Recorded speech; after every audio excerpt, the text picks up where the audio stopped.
Okay, so I did my literature review on UCL injuries in baseball players.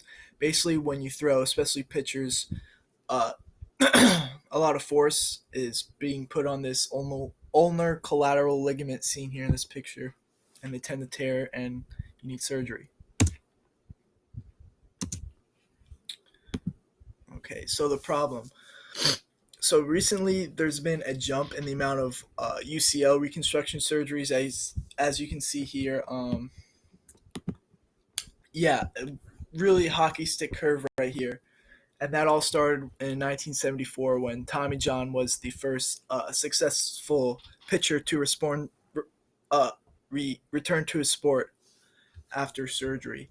Also, there's a major misconception of Tommy John surgery, saying that if you get the surgery, you'll throw harder. And when I was looking at pictures, I saw right here, will Tommy John surgery make my baseball kid throw harder? Kids do not need to be getting this surgery. This is not something that kids should be having.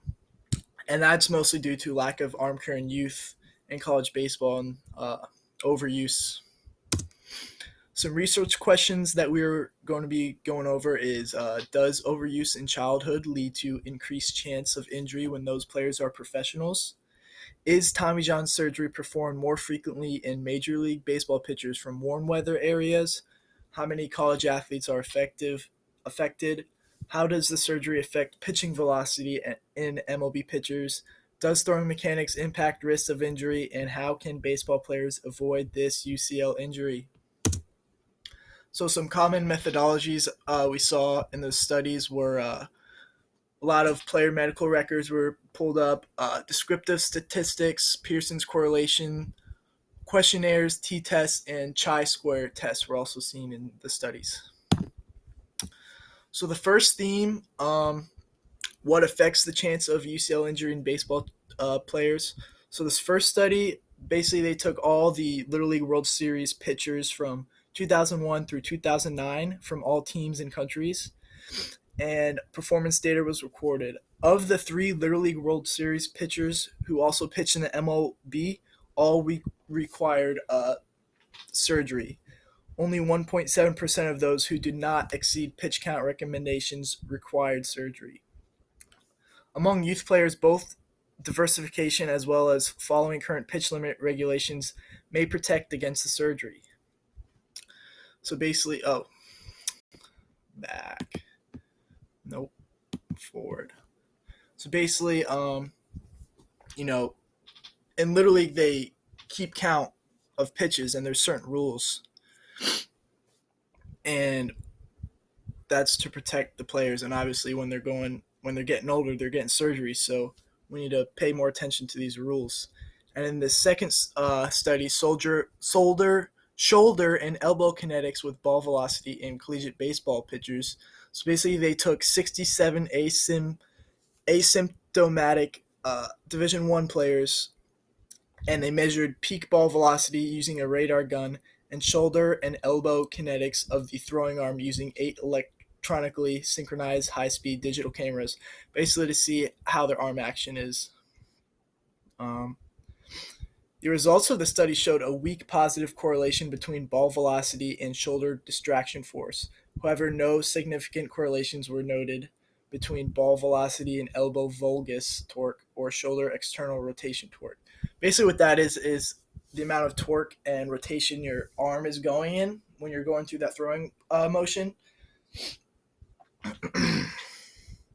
So, although a weak positive correlation was present between ball velocity and shoulder distraction force, no significant association was seen between both velocity and elbow valgus torque or shoulder external rotation torque. So basically, these pitchers, in this study, it looks like they had good mechanics and their ball velocities were high. So, therefore, other factors such as improper pitching mechanics may contribute more to increase in joint kinetics than peak ball velocity. And then in this last study, again, I did it again. In this last study, they wanted to see if weather had anything to do with it. Basically, saying that warm weather allows players to play year round and will lead to surgery due to overuse. But the studies of this showed a 56.3% to 43.7% odds of surgery in baseball players from warm to cold states. It also was seen that warm weather pitchers had an average age of 27.6 years at the time of surgery, while cold weather pitchers were aged 28.4 years at the time of surgery, showing that warm weather baseball players also get the surgery earlier than cold weather baseball players. So, uh, I grew up in the warm. Baseball is played year round, and many times kids don't get breaks. Like the biggest break they'll get is 2 weeks. So basically, what they're saying is, and baseball players who got raised in cold weather, they had an off season, so they were able to give their arm a break, opposed to warm weather where they didn't really give their arm a break. And the second theme was the prevalence of UCL injuries in MLB and college, basically like how many athletes are being affected by this injury. So in this first study, each athletic trainer from all 155 college baseball teams completed electronic surveys. After the season, of the 5,295 players on the rosters, 134 underwent surgery for an injured UCL, resulting in a team surgery rate of 0.86 per program. Man, that means about one kid from each program every year is getting surgery from this. The surgery rate was also higher in underclassmen than upperclassmen, 3.1 per 100 player season to 1.9 per 100 player season. And then in this second study, again, man, in this second study, an online questionnaire was given to all 30 MLB organizations, to all players, minor league and major league. 5,088 players participated in the survey, and the survey showed that 497 of those players reported at least once UCL reconstruction surgery. Pitchers reported a significantly higher prevalence of surgery than non-pitchers. 437 out of 2,706, which is a 16% surgery rate, to a 60 out of 2,382, a 3% surgery rate. So pitchers obviously are getting the surgery more than position players. And then this next study, average fastball velocity was found significantly decreased following UCL reconstruction surgery. So again, that misconception that the surgery makes you throw harder, it does not. The surgery showed that a pre-surgical average velocity was 91.3 miles per hour, and then after surgery, the average velocity dropped down to 90.6 miles an hour, which is a big difference, especially in the major leagues. You wouldn't think 1 mile an hour, but it's a big difference. And it also was seen that older pitchers, that were 35 years or older, their velocity went down from 91.7 to 88.8, and that will take you out of the league if you're throwing down in the 80s. And then this is the chart showing that. And then the last theme was medical images of the UCL. So when baseball players go to their trainer saying their elbow hurts, typically you'll go get an MRI, and these are just different imaging options. The second study were different imaging options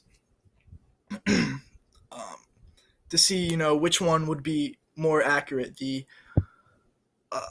magnetic resonance imaging or the computed tomography arthrography. I don't even know what these are. I just go to the doctor, they say you get an MRI, but 12 of the 25 patients were shown with UCL tearing in the computed tomography arthrogram, and 8 of 25 patients saw a UCL tear in the magnetic resonance imaging scan. But at surgery, 16 of the 25 patients had tears in the UCL. So obviously, the computed tomography arthrogram detected is better. And then the first study, basically, they took 26 asymptomatic Major League Baseball pitchers before spring training, and they wanted to see like how how different did the tendon look in their throwing arm versus non-throwing arm. And what they saw was the average thickness of the interior band of the UCL was 6.3 millimeters in pitching arms and 5.3 millimeters in non-pitching arms. So that's a pretty big difference. And then they put stress on the imaging, like they stretched out their arms to see if it would change, and the non-pitching arm decreased to 4.8 millimeters, but the pitching arm stayed at 6.3. So a question I got from here, that study meant that does this mean overhead throwing have like long lasting effects on the anatomy of your elbow? Like it seems that baseball players, they have like different anatomy than those who don't throw. Just a thought I had from that. So the conclusion: the rise of the UCL reconstruction surgeries is a huge problem, and baseball has. Let me restart that. So, conclusion: the rise of UCL reconstruction surgeries is a huge problem in baseball. It has ended many careers, and there are precautions coaches and trainers can take to prevent it. There are arm programs available to coaches, such as Driveline and Jaeger sports bands, that are specifically constructed to improve the health and prevent injury in overhead throwing athletes.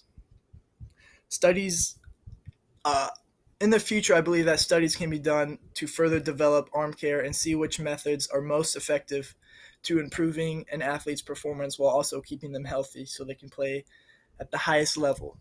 And I use Driveline and Jaeger to take care of my arm. I had a problem my senior year. I injured my UCL in the fall. I didn't have to end up getting surgery, but if I did, I would have not played baseball anymore. And these brands such as Driveline and Jaeger have got me to keep playing and keep my arm healthy. So I really like those. And I believe that's it. Here are my references.